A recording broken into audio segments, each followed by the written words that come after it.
رسول اللہ صلی اللہ علیہ وآلہ وسلم نے فرمایا، یقیناً شیطان جب اذان کی آواز سنتا ہے تو بھاگ جاتا ہے۔ آسمان والے اہل زمین سے سوائے اذان کے اور کچھ نہیں سنتے۔ مؤذن کی آواز و نگاہ کی حد تک مغفرت ہوتی ہے۔ ہر خشک و تر شے اس کی تصدیق کرتی ہے۔ اس کی اذان کو سن کر جو شخص بھی نماز پڑھتا ہے، مؤذن کو ایک نیکی ملتی ہے۔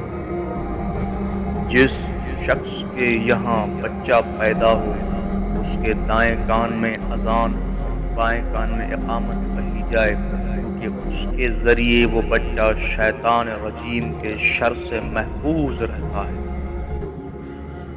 یا علی، اذان میری امت پر اتمام حجت کا وسیلہ ہے۔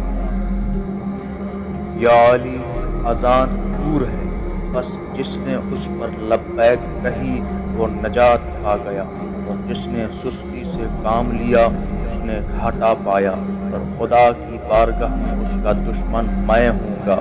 جس کا میں دشمن بنا اس کا حال کتنا برا ہوگا۔ جو شخص مسلمانوں کے کسی شہر میں 1 سال تک اذان دے اس پر جنت واجب ہے۔